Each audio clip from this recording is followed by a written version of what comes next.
Welcome back. This is Sandy with Sandy's Organized Chaos, and today we're going to be doing this really fun wood look Argyle with some glitter and sunflowers, all kinds of pretty stuff. As always, I'll make sure to put everything that I used today down in the description box below so that you guys can shop those items if you would like to. If you're new to my channel, don't forget to hit that subscribe button, and let's wake up, prep these tumblers, and slay all day. Let's do this.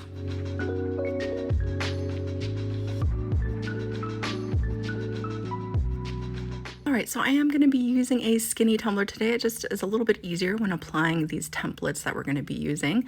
So the first thing I did is I prepped it and I primed it that Champagnie Mist gold. I just thought it would go really well with the glitter that I'm using today.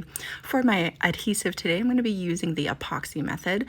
And because I am using a chunky glitter, I mixed up 5 mLs of epoxy, and I'm going to use all 5 mLs to go onto my tumbler so that way my glitter gets nice and flat for me. So I'm going to go ahead and apply all 5 mLs.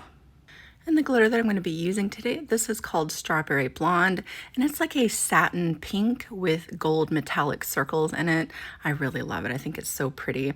And I'm just going to go ahead and sprinkle that right onto my tumbler. Now, I don't like to dump my chunky glitters onto my tumbler. I like to use my fingers. I feel like I have a little bit more control over it, so that way it doesn't get too built up in certain areas. So I'm just going to give this a nice layer of this chunky pink and gold. After I add my chunky glitter, I'm going to come back through with a filler to kind of fill in between, and I'm going to be using this just iridescent opal. This is called Agenda, and both these glitters you can find at sscglitters.com if you would like to. If not, just use your favorite glitters you already have on hand. But not only is this a filler, it's going to give it a little bit more of a sparkle to it because satin glitters is more satin under epoxy rather than sparkly, so this just gives it a little extra sparkle. Now, after I have everything all glittered up, I'm just going to take my opposite hand and I'm going to remove any excess glitter off the edge there. And I'm just going to come through and squish everything down. Now, you can use your parchment paper. You can do it however you would like to just kind of squish your glitter down. But after you get done doing that, it should look nice and smooth for you. And all you have to do is let that cure before we move on to that next step.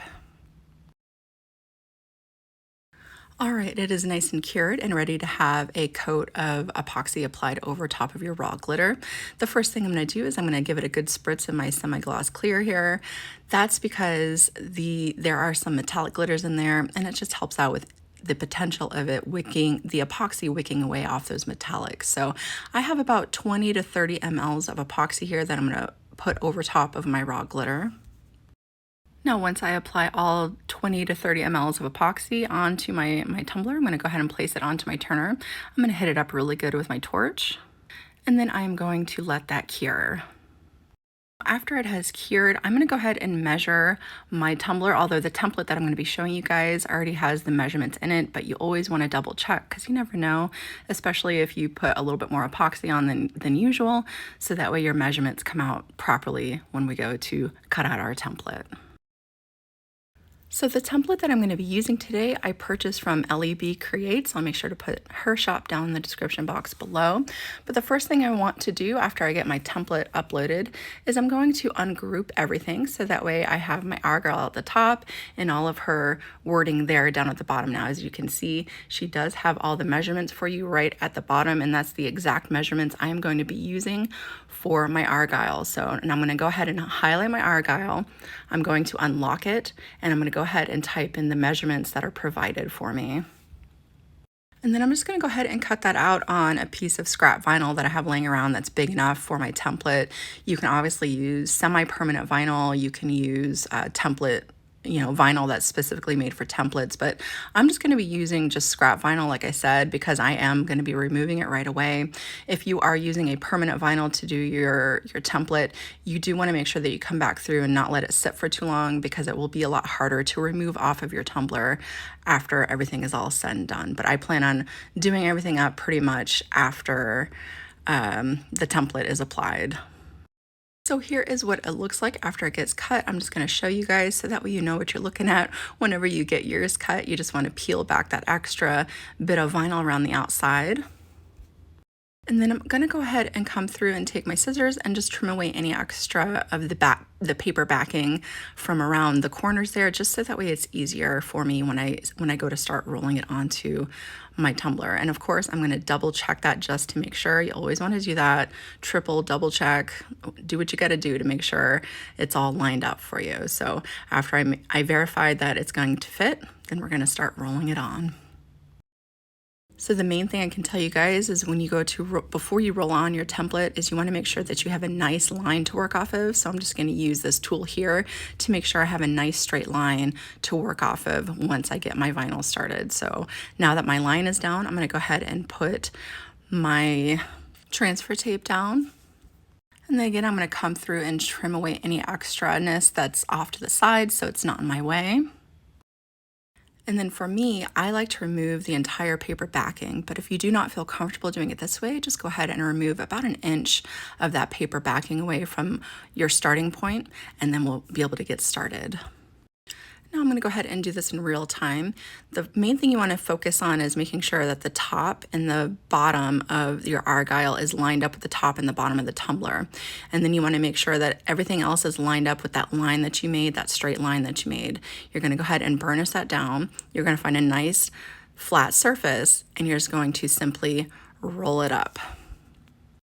Now I'm working with a straight-sided 20-ounce skinny. She does have templates for a tapered skinny if you're working with tapered skinnies. So if you're working with a tapered skinny, you won't be able to just simply roll it up. But because these sides are straight, that's why it was so easy just to roll it up. So I'm gonna go ahead and burnish that down really good. I'm gonna go ahead and peel back my transfer tape. Now that one row is already exposed for us, we're gonna go ahead and simply skip the row next to it and start pulling back the vinyl off of the next row, exposing the glitter underneath. And these rows, of course, that you are exposing are going to become our wood grain. Now, after I peeled back my decal, I decided I wanted to make a buffer zone. So I'm going to take some electrical tape and I'm just doing a tape width at the top and a tape width at the bottom. But of course, this is completely optional. If you wanted to have that Argyle going completely top to bottom, is up to you. Because of course, there is no right or wrong when it comes to making art. Now that our template is all laid down, all that is left to do is take it outside and give it a nice spritz of just a basic white or a brown, however you guys like to get started on your wood grain look. So I'm going to go ahead and do that and let that dry. And once that is dry, now we're ready to get started on that wood grain look. So those of you that have been with me from the beginning, this is the same exact brush that I've been using for years. This brush has done hundreds, if not maybe over 1,000 wood grain looks. So I just have my 2-inch chip brush. I have some teakwood alcohol ink, and that's pretty much it to get started on this wood grain. The main thing you want to do is just go top to bottom with your ink. You're going to come in with your chip brush, swirl it around really good, and then just really fast up and down motions with your brush. Then the next line, you want to make sure it's right up next to that look right before, again, swirling it and then sweeping up and down super fast. And that's pretty much all I'm going to be doing completely around my tumbler to achieve my wood grain look. And the best part about wood grains is, let's say when you spray painted, you accidentally, that spray paint dripped, or I was out in the rain when I spray painted my white base and it got water droplets all over it. It actually adds to the texture of our wood grain and will actually make it look more realistic after you apply your inks over top. So don't even worry about it. Now, after I get this all done, I did actually have some leakage of my inks up under my template here, which is, again, not a big deal. I'm going to show you guys how I fix that after I pull everything back here. Now, after I'm done pulling back my entire template off of the tumbler, exposing our pretty glitter underneath, like I said, I noticed that it did leak a little bit, so I took some rubbing alcohol and I very gently tried to wipe away most of what I could, but it did end up staining my epoxy just a little bit. So all you have to do is take a sanding block and you're going to very carefully sand down until you get past that point of where it might have stained your epoxy. And after you get done sanding, you're going to come through and, again, very carefully take some more rubbing alcohol and wipe away any little debris. And there you go, problem solved. You just want to be very careful with that rubbing alcohol so you don't accidentally mess up your wood look. All right, after that is all done, we're going to go ahead and move on to putting another thin coat of epoxy over top of this. So the first thing I want to do is I gave it a good spritzing of my semi-gloss clear before I apply my epoxy. I've just always done this to make sure that those inks don't kind of dissolve under the epoxy. They might fade. Sometimes they might, you know. Some people like to let their ink sit overnight and then they don't have to do this. So again, it's all in preference. I'm going to go ahead and do another 10 milliliters of epoxy over top of this. Again, we're just doing thin layers in between, so that way this doesn't become a super thick, bulky tumbler for us. I'm gonna go ahead and place that onto my turner, hit it up really good with my torch, and let that cure. All right, now we're ready to do some pinstriping. So the pinstriping that I'm going to be doing today, I'm actually using nail striping tape for this, and I'm going to be using this metallic gold and this metallic kind of rose gold color. So to get it started, all I want to do is I want to make sure that I have enough hanging over at the top, which I'll talk to you guys about here in a minute. I'm going to start at one corner of one of my Argyles. It doesn't matter which one, just start at one. And then I'm going to make my way over 2 rows of that Argyle pattern, and I'm going to connect my pinstriping to the opposite corner of the bottom Argyle here. So I'll kind of hold that up for you guys to be able to see. So very simple. I'm going to do it one more time. I'm going to go ahead and cut off the extra here, and then I'm going to do it again. So again, starting at the top right corner of my top Argyle, I'm going to make sure I have overlapping. I'm going to make sure that I start in that corner, and I'm going to go over 2 rows away from that, ending on the left side of our bottom Argyle. And just cutting that extra away off the bottom. Now, when working with nail tape, any of those oils that touch the bottom side of your nail tape, it won't stick down to your tumbler. So any extra that you are touching with your fingers, you want to make sure you have enough left over so that way you can cut that part away. That's why I have so much overhanging off of the top there. So that way I know that everything that's touching the tumbler will have that nice sticky residue on the bottom and stay put onto the tumbler there. So now after I get that side applied, I'm going to come through and make sure that everything is nice and flat. I'm just going to take my fingers and rub up and down, making sure that everything is stuck down. And again, we're going to be getting started on the opposite direction of our pinstriping for this one. So I'm going to start in the opposite corner of my top Argyle. I'm going to go over 2 rows and end on the other side of our bottom Argyle, making that crisscross motion through the center of our glitter and some of our wood grain Argyle. So I'm just going to go ahead and continue that process completely around.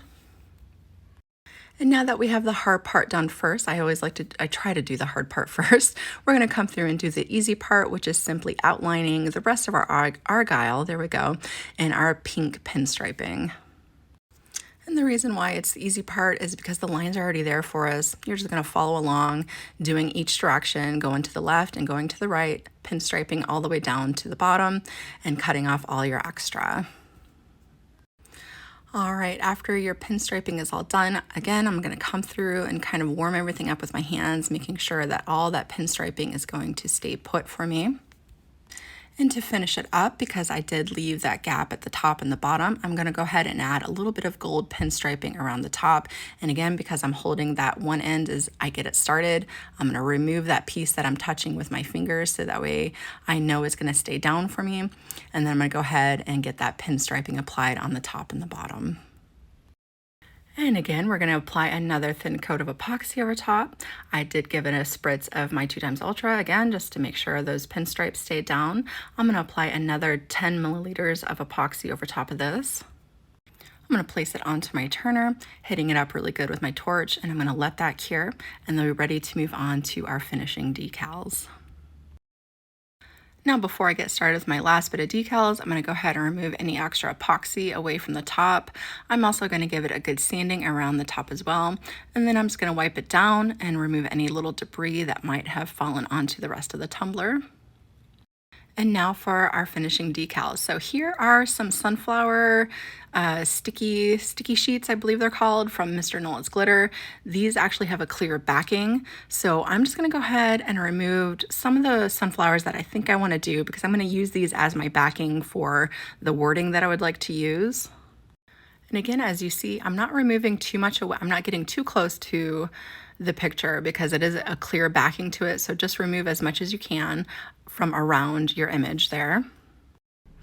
So I have one already done up here and it's ready to be applied. And so you just want to find this, I'm using kind of a bigger one in the center, and then I'm going to do a few smaller ones kind of around it because I just want mine more centralized, but you could obviously just go ahead and do a couple here and there of these sunflowers and then put whatever kind of decal you want. But I just really wanted this kind of more focused right behind my decal.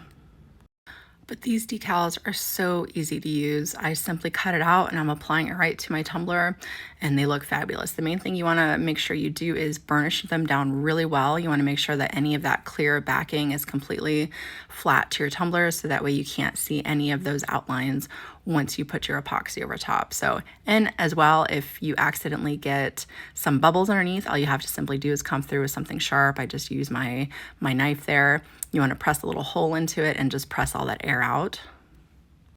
And for my finishing quote that I'm going to be putting onto it, I just used a basic white for my offset, and I just used a champagne textured metallic to go over top. Now I've used this quote before and I just thought it would go really well with this look that I'm doing again today. Now I feel more comfortable applying my offset and main decal in sections, so that's what I'm doing here. I just kind of made sure I got my offset about in the center of my sunflowers here. And when I go to apply my decal over top, I focus on the center of my decal. So right where sunshine was is where I made sure that was lined up, and everything else should fall into place after that. And all that's left to do is add your finishing coat of epoxy or coats of epoxy, whichever you'd like to do, and she is good to go. Whether you take this design and duplicate it as is, or you take it and let it inspire you to create something that is completely your own, I hope that you guys had a lot of fun watching this tutorial today. Again, if you're new to my channel, don't forget to hit that subscribe button, and I will see you guys next time.